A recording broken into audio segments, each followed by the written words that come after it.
Hey, my name is Marilyn and tomorrow is my 24th birthday.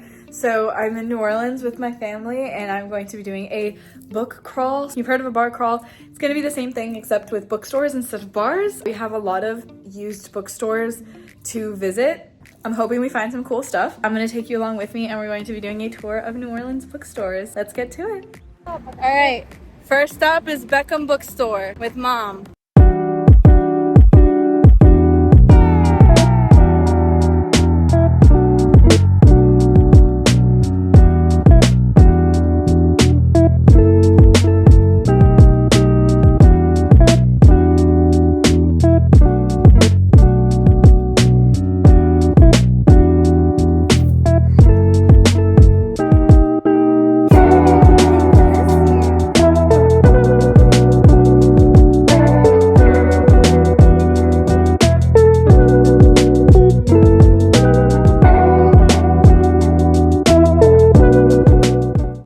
So which books did you get at Beckham? I got a Spanish Don Quixote de la Mancha. Yeah, it's classic. in Spanish, and that is a classic from Miguel de Cervantes. And it has pictures. Yeah, it's what the hell's going on there? He's doing. That's kind of funny. Okay, so we got Don Quixote, de la Mancha en español. En español. En español. We have the 5 novels of the progressive era, and this book was only $6.50. Yeah, he had really good prices and no stickers on the books, which we love. It's just like politely written in the top corner. Sometimes what I do is I found a book that I like the title and a little bit of what it is, and I just open a random page, not towards the end obviously, but kind of towards the very beginning. That's when you actually get hooked on a story or you get an idea what it is. And for me, it's like if I can read just one segment and feel good reading it, because the way they use the words, and even if I don't know what they're talking about, it's fine, but that's what sometimes motivates me to get into that and read it. And you open this one to page 13, which is a sign from Taylor Swift herself. And it says, when these social philosophers reacted against this contradiction and sought to find an answer in a new aspect of human freedom, they were faced with the dictates of the gospel of wealth. This doctrine insisted that man has to live free from institutions if he is going to be creative and avoid corruption. He must live by natural law, not governmental law. The gospel of wealth, in the tradition of dualism, conceded the need for a limited government to protect property, but the potentially dangerous government is and must be restricted in its powers by the Constitution. The progressives, therefore, had to think of a way to operate through institutions and still have human freedom and creativity. To accomplish this, they had to alter the belief that man in society is corrupt, whereas man apart from society is pure. All kinds of interesting stuff in that one. This was from the University of... Columbia University Press, New York and London from 1965. This is by Robert W. Schneider. Cool. D.H. Lawrence, The Complete Poems. This is a Penguin classic, I think. All right. $12 for this book. That's a big book. That's not too bad for a big-ass book. Yeah, that's very nice. All right, what was your last one? I got this book. It's called The Women's March. A novel of the 1913 women's suffrage procession. Jennifer Chiaverini. Yeah, it's a book about the Women's March, the suffrage movement, that's all. And we probably know a lot about this, but having a book like this, if I can, hold on to that, hopefully my grandkids and great-grandkids can read about it. Then I only got one book at that bookstore. There was a lot to see, but there was only really one that interested me, and it's Paradise Lost by John Milton. This is apparently, I didn't know Barnes & Noble published their own books sometimes, but this is a Barnes & Noble Classics edition, and I've heard good things about Paradise Lost, but it's like a retelling of the biblical story of mankind's fall from grace. So it's kind of telling the story of how God in the Garden of Eden and Satan and all of this stuff. And apparently it's very interesting. But I've heard good things about this book, and a lot of people that read, lots of classics, they say it's a very good book to read. So I was excited to see it. And I think I paid $6 for this book, $7.50. Pretty good deal. Yeah. And it's green. And it's green. On top of that. It's my favorite color. Now we're in Crescent City Books.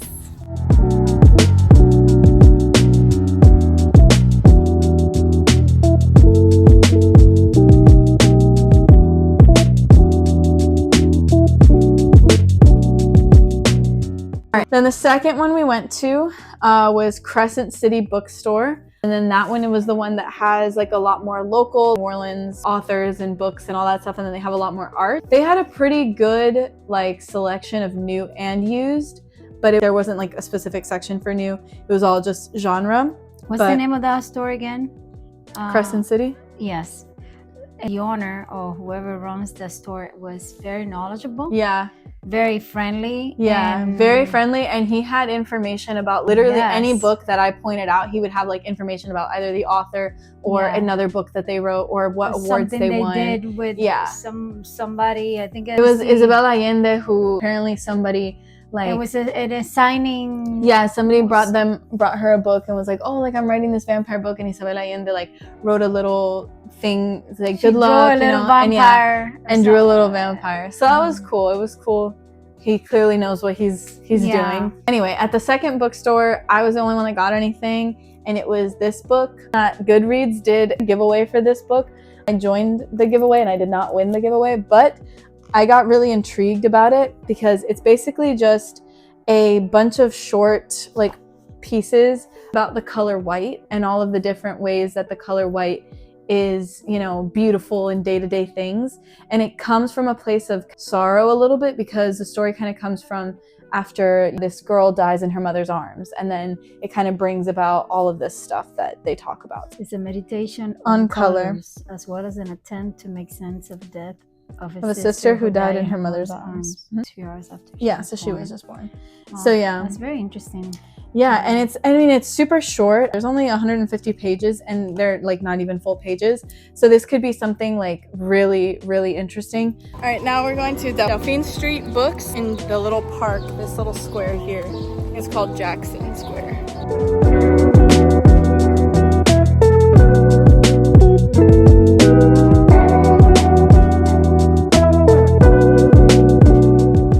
The last one we went to was the Dauphine Street Books, which is owned by the same person that owns Beckham Bookstore. And apparently like the guy that was at Beckham, he originally opened Dauphine Street and then they purchased Beckham Bookstore from the original owners. But Beckham has been there since the 1970s and it's still standing today, which is really cool. So they kind of own both locations, and this is their logo for the Dauphine Street one. But it's a bookshelf, right? And you have the stairs, which looks just like his store. But this book it's like on fire and it's like flying off the shelf. And the way he described it was like, it was a book that flew off the shelves to have its own adventure. Yeah. So it was really cute. And in the last bookstore, we just really didn't find anything we were looking for, and we were hot and sweaty and it was time to go. But it's still like they had a really good selection again of new and used books. Some more common titles that we didn't see actually in the other ones. And then they had a whole like display of collectible editions, which are behind the glass. Yeah, behind the glass. And Crescent City had the same. So they all have kind of, because yeah, you're right. They actually all had collectible editions. You have to ask. They're expensive, but it's cool. It's at least cool to look at. They have some pretty cool stuff in there. So if you're in New Orleans, these are some good bookstores to check out. Which one was your favorite? The first one. Beckham? Yes. Yeah. I think it was more authentic and feels clean, and even though it was old, but it feels clean. The other two, they were actually small, but little smelly. Okay. That's just my opinion. I liked the second one, this Crescent City Bookstore. I liked that one. I mean, my favorite was still Beckham for sure, the first one. But Crescent City Books was nice because I thought that one to me was like the most organized. And they didn't have as big of a selection, but they had a lot more stuff. Like they had more local things and they had art, which I thought was nice. But for sure, Beckham was like the most authentic, like used bookstore. It had books literally everywhere. There was the cat. Yeah, that was a beautiful cat. That was a really cute cat. But I think when you walk in, you get that feeling of being in a bookstore. And because it was not only that it was old, but the way he organized everything, like you find the same genre and the titles and everything was actually really organized. If you asked him where something was, he 100% knew where it was. Right. But also for me, when you go to a bookstore and you get into a shelf and you can stay there longer because everything that you like is there. But sometimes you go to bookstores and you're lost in that square. You're already like, what is it? I can find, 3 different genres and books that are old and new. And I think he have everything very well organized. And I agree. And then we actually stumbled across a little crystal shop. It's called Earth Odyssey, and we got little necklaces that are very cute, and the people there were really nice. So we got these little necklaces. So cute. Tiger's Eye and Rhyolite. So love that. And tomorrow we're going to be exploring 2 other bookstores, Blue Cypress and then Garden District Bookstore, which is apparently a bookstore in an old ice rink. So that'll be cool. And there's a restaurant downstairs, so we can eat there. So we can have lunch. And they have a bar in the bookstore. And tomorrow's your birthday. And tomorrow's my birthday. All right, so I'm turning 24, so I gotta buy 24 books. No, just kidding. Okay, let's start at 1, 2, 3, 4, 5. You already have 5. Only two of these are mine. 6. No, but they all buy with the same cars, so they should count until you get to 24. No, I don't need that many new books. I just got a bookshelf. I don't need to fill it up that quickly. The next clip will be us at the other bookstores. All right. Okay, see you.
Today we were supposed to go to 2 bookstores. We only ended up going to 1 because the other one was just a little too far out of the way and it was raining. So we only went to, what was it called?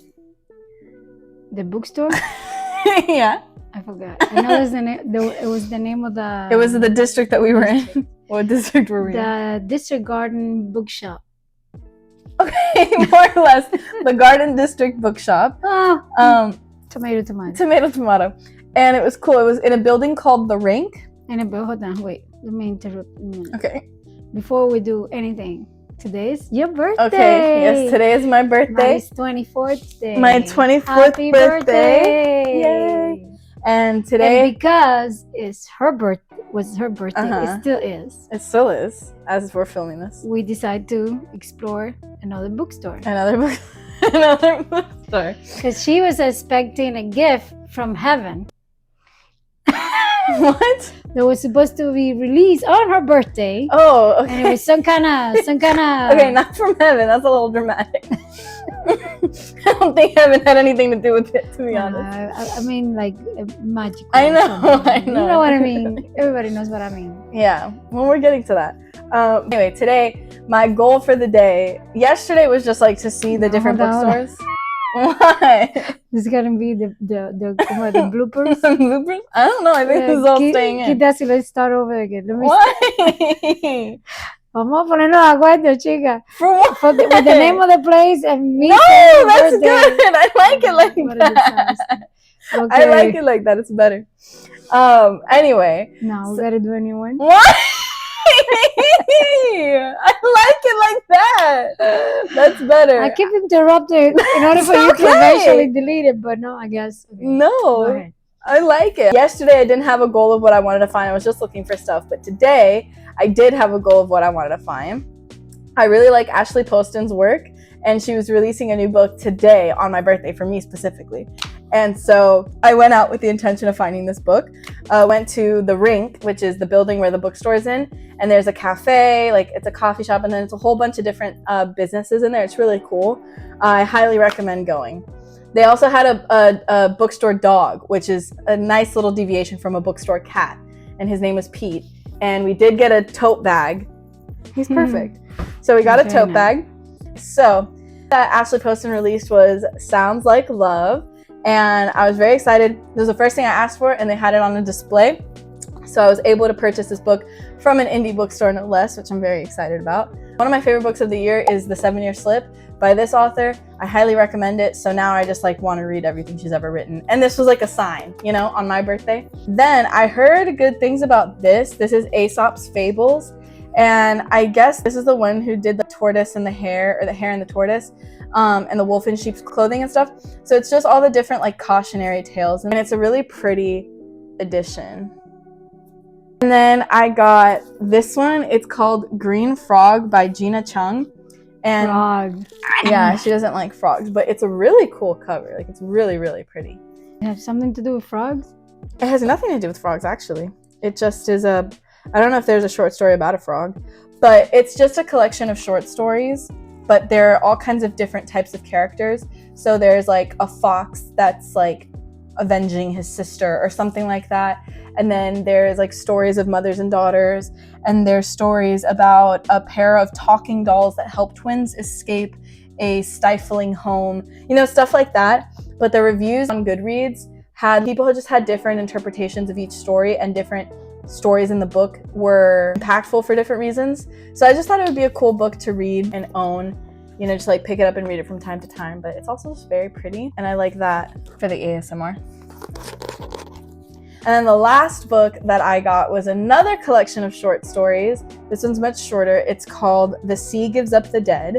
And again, this is just another collection of short stories, but I liked the look, I liked the feel, and it's just kind of random, a nanny slays a dragon, the devil tries to save her mother. Those are the blurbs, and I just thought that was pretty interesting.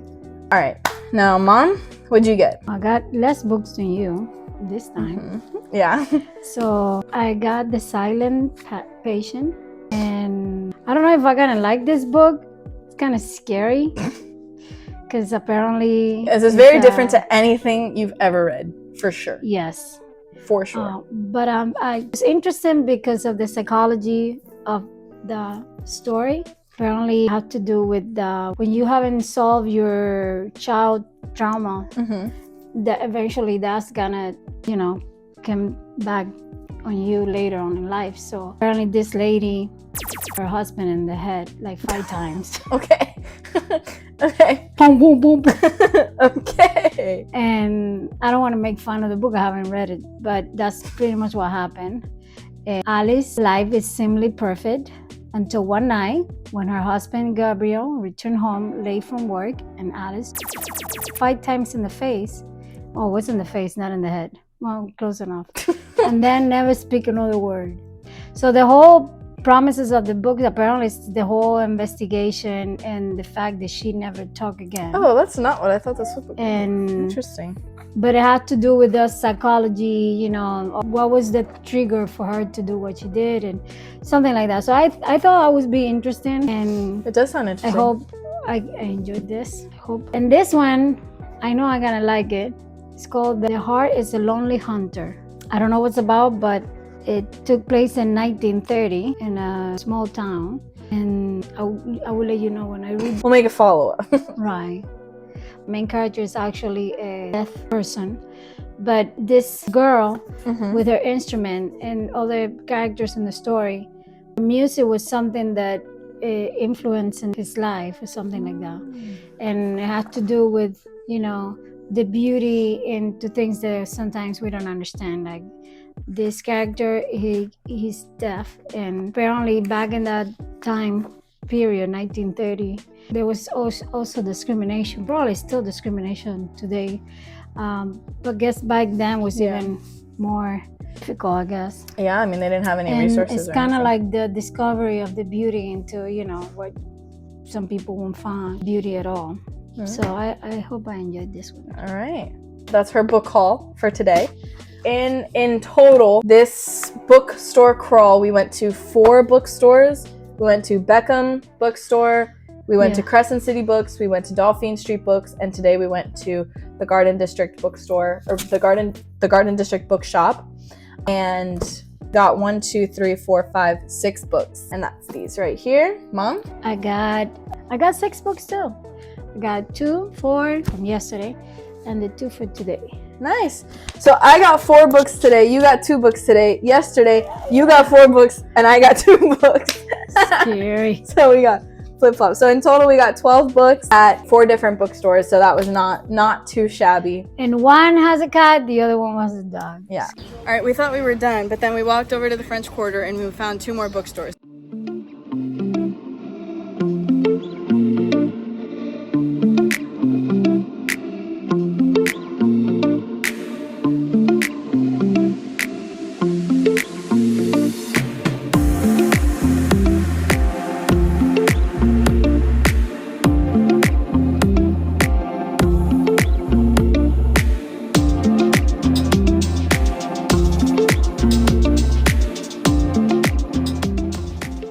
We just left Faulkner House Books, and now we're going to Arcadian Bookstore.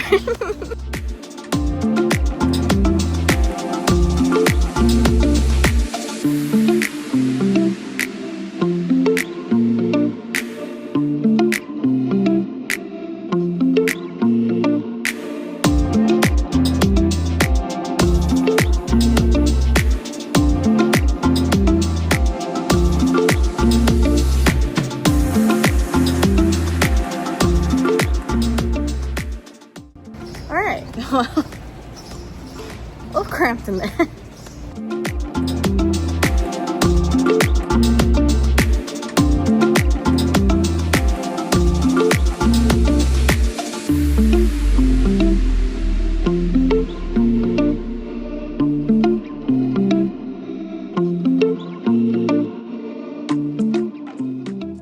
Hello.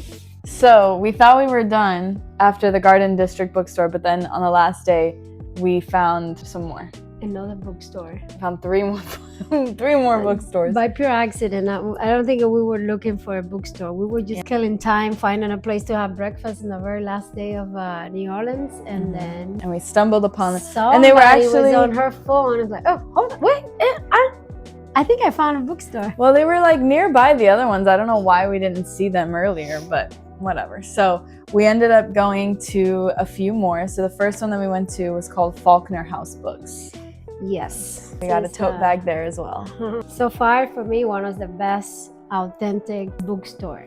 Yeah. Not something new like the one in the Garden District. It was beautiful, but you can tell it's something modern, like new. This was like an original building from beginnings of New Orleans, and the feeling when you walk in, small place, feels like when you walk into a home library. You know, that feeling that this is the room where you have all the books and the smell, everything clean and organized, and I don't know. It was so beautiful. Yeah, it was nice. It was really cool. And they had a big selection. I don't think it was necessarily used or anything like that. I think it was all pretty new copies of things. But it was cool because it's all like based around William Faulkner. So there's a cabinet, and inside the cabinet are all first editions of William Faulkner's work, and lots of them are signed. And according to the man who was working there, apparently William Faulkner did not like to sign his work, so it's very, very valuable and very cool that it's there. Why don't you go ahead and show the ones that you got? I got 2 books from Emily Dickinson, and this is kind of like a new edition. They make it kind of like a pocket. Is that how you call it? So it's easy to carry, and it's Pocket Poets. Pocket. That's cute. There you go. And the design is very nice. And again, this one I got it just because I don't know if you can see it, but it shows the copy of the envelopes where she used to write her poems. according to the owner of the store, she did that because it was a way of saving paper. Paper was very expensive back then, I guess.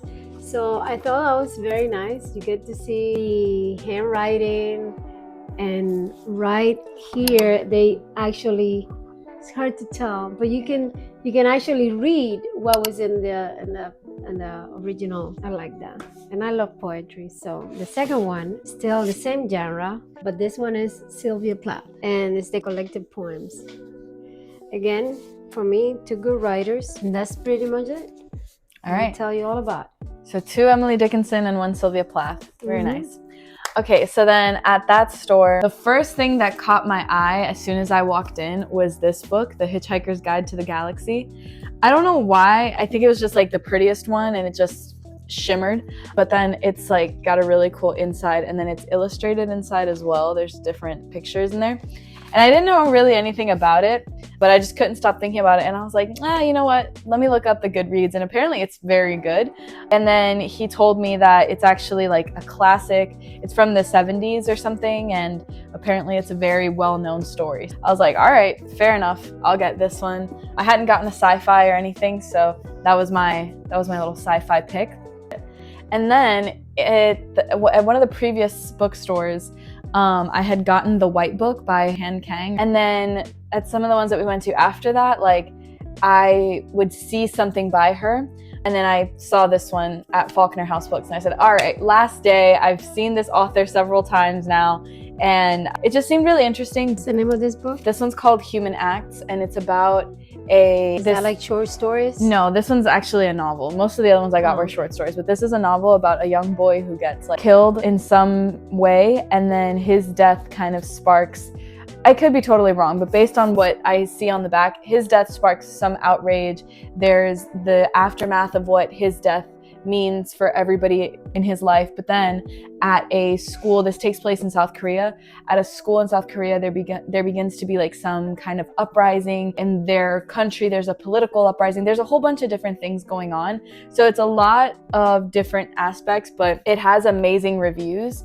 And I think it has like over a 4.5 star on Goodreads with over 100,000 reviews. So that's a good sign. But yeah, so those are the 2 books you got there. These are my 2 books. And then he told us that there was another bookstore right down the street, and it was called Arcadian Books. And we did not get anything at Arcadian Books. It was a little messy in there. You know, to each their own. It wasn't for us. It does have a lot of books in there. Yeah. I'm sure you can find a gem in there if you have the time. So the last bookstore we went to was called Baldwin & Co. And it's a coffee and a bookstore. You walk in and you feel like you're in a coffee shop or something. That's the first impression. And then you kind of see a little book here and there, but the more you walk, then you start seeing the whole bookshelves.